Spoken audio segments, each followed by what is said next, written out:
Oke, kita masuk ke chapter 2.1. Ini mengenai funneling, masih dalam chapter 2 ya. Kita bahas mengenai focus on build. Di sini kita akan bahas funneling, di mana ini penting banget teman-teman tahu sehingga teman-teman bisa building fondasi atau brand yang memang bisa bermanfaat dan high impactful gitu. Oke, kita mulai. Nah, kita mulai dengan definisinya dulu deh. Apa itu funneling? Nah, funneling itu adalah teknik kita memetakan proses seorang dari calon customer kita itu belum menjadi customer kita sampai dia menjadi pembeli kita atau membeli produk kita. Jadi kita memetakan nih journey-nya, prosesnya tuh seperti apa. Nah, teknik funneling inilah sehingga teman-teman bisa tahu, oh ngapain aja sih orang sebelum akhirnya beli produk teman-teman atau akhirnya brand teman-teman gitu. Oke, nah di sini di sini ada salah dikit, tapi di sini saya mau gambarin offline versus online ya, offline versus online.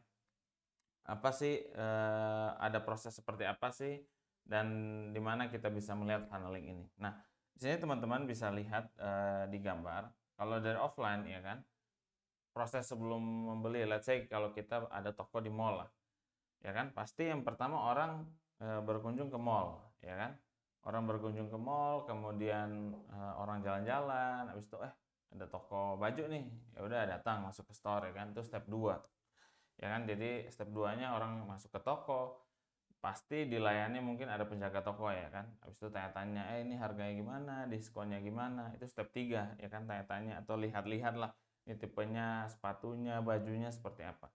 Baru step yang keempat itu, wah kayaknya tertarik ada diskon, closing deh.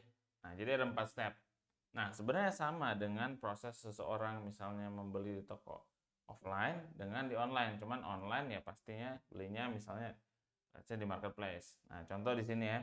Yang pertama orang ya kan ada orang yang langsung berkunjung ke Shopee, ada orang yang juga let's say datang dari postingan sosial media atau ads kita. Jadi itu step 1, orang lihat iklan, orang lihat konten, tertarik dengan produk kita, dengan brand kita. Step 2-nya pasti klik dong, klik either itu ke landing page atau itu ke marketplace, masuk ya kan, itu step 2. Nah, step 3 pasti mungkin kalau bingung ini pengiriman, ini size-nya ada atau enggak, ada diskon atau enggak. Biasanya orang tanya-tanya juga, misalnya ke di toko kita gitu kan, tanya ke chat lah, ya kan. Baru kalau memang pas, baru closing gitu. Jadi sebenarnya prosesnya sama ya. Jadi kita bisa petakan. Nah, inilah funnel itu kan kayak corong ya. Lama-lama dari orang yang lihat ads mungkin banyak ya kan, tapi yang beli cuman segelintir ya kan. Sama kayak orang datang ke mall kan nggak semua orang itu beli ya. Jadi itu proses itu yang kita akan petakan. Oke. Nah, pertanyaannya kenapa sih butuh pelajari funneling ini? Tujuannya adalah untuk kita bisa memetakan hubungan nih, memetakan hubungan kenaikan atau penurunan omset dan investasi marketing. Maksudnya gimana? Nah, jadi dengan kita melihat ada funneling, kita petakan ya kan, step 1, step 2, step 3, step 4, kita tahu oh kalau omset naik, mana ya yang apakah pengunjung yang datang lebih banyak atau yang nanya-nanyanya jadi lebih banyak, habis itu akhirnya pembelinya jadi lebih banyak. Nah, itu kita jadi tahu. Kalaupun turun, kita bisa lihat, oh memang pengunjung turun, jadi akhirnya yang beli turun. Atau kok pengunjungnya banyak, nanya-nanyanya turun ya, ya kan? Atau yang ke yang lihat iklan banyak, yang ke marketplace jadi turun. Oh mungkin iklannya kurang. Nah seperti itu. Jadi kita bisa tahu, oke kalau jadi penurunan omset karena ini, karena ini. Karena kita udah memetakan dulu step-stepnya, dan semua itu kalau di online kita bisa ukur dengan data. Oke. Nah, ini saya kasih contoh customer journey atau funnel ya, bisa dibilang juga customer journey. Jadi let's say yang pertama di situ teman-teman bisa lihat sosial media ya, misalnya yang lihat sosmed, yang lihat ads kita atau konten kita itu ada 100.000 ya kan. Akhirnya pasti ini kita kasih benchmark aja. Mungkin cuma 2% yang datang ke store kita atau datang ke apa namanya, datang ke marketplace atau Shopee atau Tokopedia kita gitu kan, toko kita 2%. Nah dari situ ya biasanya kalau udah datang udah lebih tertarik dong. Yang kunci yang di awal kenapa presentasinya lebih kecil, karena menarik perhatian orang terhadap brand kita. Akhirnya step kedua itu lebih susah, biasanya di awal lebih susah. Kalau udah datang ke marketplace ya lebih mudah lah, kita kasih promo, diskon dan lain-lain kan. Yang nanya-nanya mungkin 20% lebih banyak dong, karena udah masuk, udah lebih tertarik dengan produknya. Nanya-nanya lebih banyak, dari nanya-nanya itu ya akhirnya closing gitu kan, misalnya let's say 10%. Nah, di sini kita bisa lihat, let's say kalau untuk mendatangkan, misalnya ya, untuk mendatangkan misalnya apa namanya, sosial media tadi ya, misalnya untuk mendatangkan 100.000 orang atau iklan 100.000 yang lihat misalnya 400.000, sorry jangan 400.000, ini kan closingannya let's say 4 juta, 4 juta gitu kan.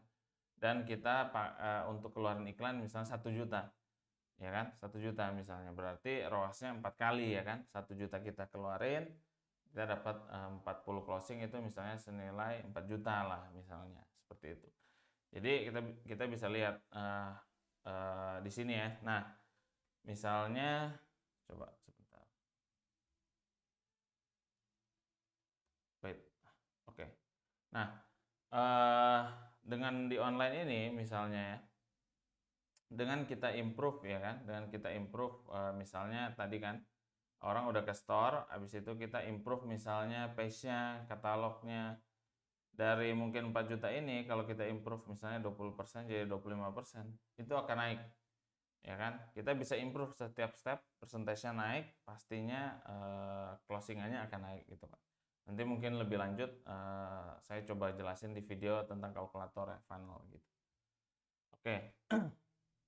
Nah, ini yang bisa terjadi kalau teman-teman kurang memahami konsep inilah. Yang pertama, kalau omset ada naik atau turun, biasa menyalahkan sesuatu tidak berdasarkan data.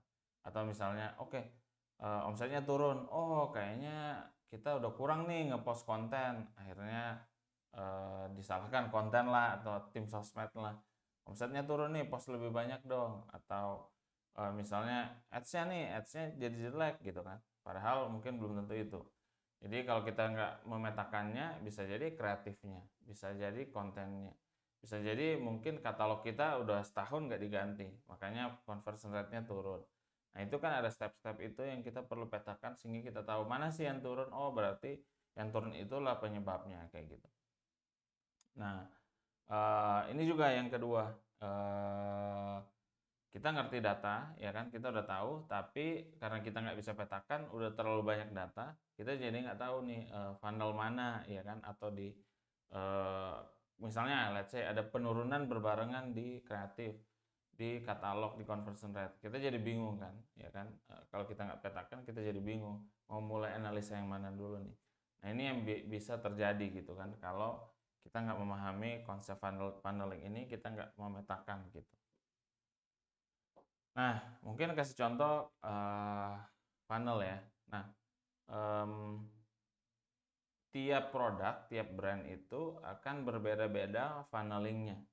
Maksudnya adalah karena customer journey-nya, proses orang atau dibalik orang membeli itu berbeda-beda. Nah, contoh saya kasih contoh di sini ya. Misalnya kalau fashion itu menurut pengalaman kita, orang tuh beli biasanya tertarik dengan foto yang bagus. Artinya kalau kita ada produk fashion ya kan, kita cari di mana sih orang melihat foto yang bagus. Let's say berarti dari iklannya harus bagus ya kan, masuk ke katalog ya kan, masuk ke misalnya berkunjung ke IG, misalnya dari ads berkunjung ke IG, berarti IG-nya foto-fotonya harus bagus. Habis itu kita ke marketplace, katalognya harus bagus ya kan. Jadi mungkin nggak improve di ads, dengan kita improve IG-nya kita bagusin marketplace, katalognya, bisa jadi yang terakhir step 4 closingannya akan bagus. Karena itu kan ada urutannya, ada percentage-nya.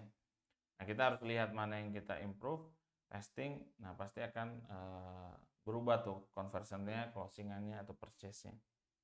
Nah, beda lagi kalau produk, let's say sekarang banyak produk kesehatan, minuman-minuman serbuk, misalnya minuman fiber. Ini orang-orang untuk membeli produk ini butuh edukasi. Sehingga kita nggak sekedar, oke gue ganti katalog aja foto bagus, orang nggak akan beli, karena orang butuh edukasinya. Berarti kita cari di mana sih gue bisa melakukan proses edukasi? Berarti di awal bisa di ads atau konten. Baru ads atau konten tapi singkat banget ya, misalnya cuma 15 detik, 30 detik, apa yang bisa diedukasi gitu kan pertanyaannya. Nah, kita bisa akalin dengan habis ads itu masuk ke sebuah landing page.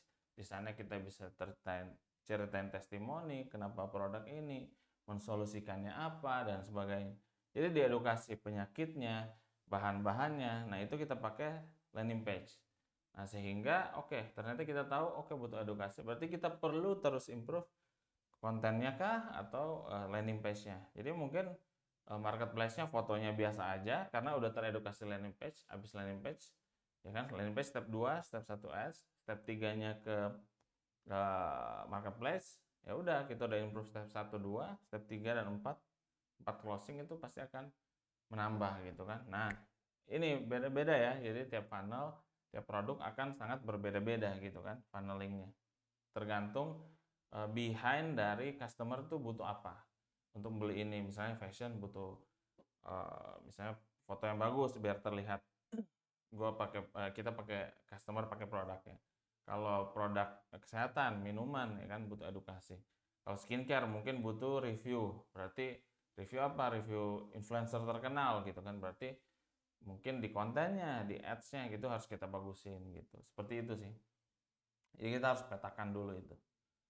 Nah, jadi kesimpulannya teman-teman, funneling harus teman-teman mengerti ya untuk tahu masalah brand atau kalau terjadi kenaikan, penurunan. Kalau kenaikan oke lah, tapi kalau penurunan kita jangan sampai salah di set. Jangan sampai karena turun omsetnya kita bilang, wah produk gue jelek. Padahal mungkin kita belum menganalisa funnelnya, kita belum analisa kontennya, mungkin kita belum analisa misalnya conversion rate berarti di marketplace-nya gitu kan.